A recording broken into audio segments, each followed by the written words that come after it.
केंद्र सरकार के कर्मचारियों और पेंशन भोगियों के लिए एक बड़ी खबर सामने आई है। सरकार ने 8वें वेतन आयोग की अधिसूचना जारी कर दी है, जिसमें कर्मचारियों की सैलरी में बड़ी बढ़ोतरी की उम्मीद जताई जा रही है। इस नए वेतन आयोग के 1 जनवरी 2026 से लागू होने की संभावना है, जो लगभग 1 करोड़ केंद्रीय कर्मचारियों और पेंशन भोगियों के जीवन में किस तरह से बदलाव लाएगा, आइए जानते हैं इस बारे में। दरअसल 8वां वेतन आयोग भारत सरकार द्वारा गठित एक विशेष समिति है, जिसका मुख्य काम केंद्र सरकार के कर्मचारियों और पेंशन भोगियों के वेतन, भत्ते और अन्य लाभों की समीक्षा करना और उनमें जरूरी बदलाव की सिफारिश करना है।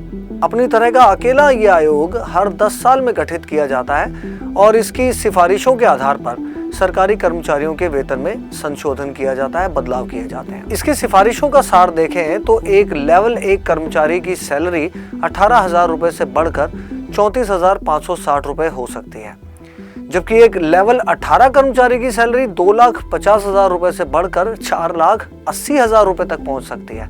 8वें वेतन आयोग से न केवल वर्तमान कर्मचारियों को लाभ मिलेगा, बल्कि पेंशन भोगियों को भी बड़ी राहत मिलेगी। अनुमान है कि न्यूनतम पेंशन 9,000 रुपए से बढ़कर 17,280 रुपए हो सकती है। अधिकतम पेंशन 1.25 लाख रुपए से बढ़कर लगभग 2,40,000 रुपए तक जा सकती है। पेंशन फॉर्मूले में बदलाव किया जा सकता है। पेंशन का प्रतिशत, जो कि वर्तमान में 50% है, बढ़ाया जा सकता है। 8वें वेतन आयोग से विभिन्न भत्तों में भी बदलाव की उम्मीद है। इसकी गणना का नया फार्मूला आ सकता है। HRA यानी मकान किराया भत्ता शहरों के वर्गीकरण के आधार पर बढ़ सकता है। यात्रा भत्ते यानी DA में भी वृद्धि की संभावना है। बच्चों की शिक्षा के लिए मिलने वाला भत्ता भी बढ़ सकता है। आयोग का गठन 2024 के अंत या 25 की शुरुआत में किया जा सकता है, जिसकी रिपोर्ट 18 से 24 महीने में तैयार होगी। सरकार द्वारा समीक्षा 2 से 3 महीने में पूरी कर लेने के बाद कैबिनेट की मंजूरी मिलने में 1 से 2 महीने लग सकते हैं। वैसे इसके लागू होने की संभावित तारीख, जैसा हमने बताया, 1 जनवरी 2026 मानी जा रही है। 8वें वेतन आयोग से किन वर्गों को लाभ मिलेगा, आइए जानते हैं। इसके लाभार्थियों में केंद्र सरकार के सभी नियमित कर्मचारी, केंद्रीय स्वायत्त निकायों के कर्मचारी, केंद्रीय सार्वजनिक क्षेत्र के उपक्रमों PSUs के कर्मचारी, केंद्र सरकार के पेंशन भोगी, केंद्रीय अर्धसैनिक बलों के कर्मचारी, रक्षा कर्मी, जिसमें तीनों सेनाएं शामिल हैं। हालांकि 8वें वेतन आयोग की सिफारिशें अभी तक सामने नहीं आई हैं, लेकिन विशेषज्ञों के अनुमान के मुताबिक जिन खास बिंदुओं पर ध्यान दिया जा सकता है वो होंगे न्यूनतम वेतन में वृद्धि, जो कि मौजूदा 18,000 रुपए से बढ़ाकर 34,560 रुपए किया जा सकता है, जैसे हमने बताया। फिटमेंट फैक्टर में बदलाव, जो कि 2.57 से बढ़ाकर 3.68 किया जा सकता है। ग्रेड पे सिस्टम में भी सुधार किया जा सकता है, यानी वेतन मैट्रिक्स को और अधिक तार्किक और जवाबदेह बनाया जा सकता है। भत्तों में संशोधन किया जा सकता है, यानी DA, HRA, TA जैसे भत्तों में बदलाव की सिफारिशें हो सकती हैं, ये भी हमने बात की अभी। पेंशन फॉर्मूले में बदलाव किया जा सकता है। पेंशन की गणना के तरीके में सुधार किया जा सकता है।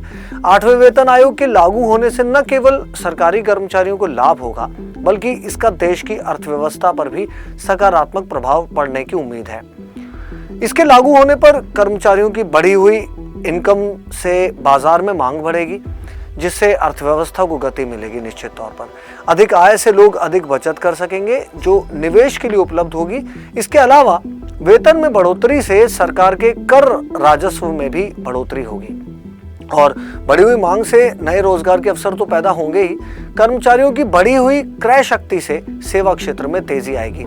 इन बिंदुओं पर, जिन पर हमने भी बात की, माना जा रहा है कि अर्थव्यवस्था में तेजी आएगी और अर्थव्यवस्था में सुधार होगा, यानी अर्थव्यवस्था की प्रगति एक बड़ा पहलू केंद्र सरकार के कर्मचारियों की इस बढ़ोतरी में शामिल किया गया है। इसको मद्देनजर रखते हुए ही ये गठन किया जा रहा है। इसकी सिफारिशें मानने की बात हो रही है और सिफारिशें जिस तरह की सामने आई है, जैसा हमने बताया, मान के चलिए कि एक बड़ा मध्यम वर्ग इससे प्रभावित होगा। लेकिन अर्थव्यवस्था की जिस प्रगति की हम बात कर रहे हैं, क्या वाकई उसमें उतनी तेजी आएगी? क्या वाकई सरकारी नौकरियों वाले मध्यम वर्ग को और पेंशन भोगियों को इससे एक बड़ी राहत मिलने जा रही है? भविष्य को खंगालने की जरूरत है, वो हम खंगालेंगे, लेकिन 2025 में इस वेतन आयोग के गठन के बाद। तब तक आप फॉलो करते रहिए, सब्सक्राइब करते रहिए इंस्टा फीड को।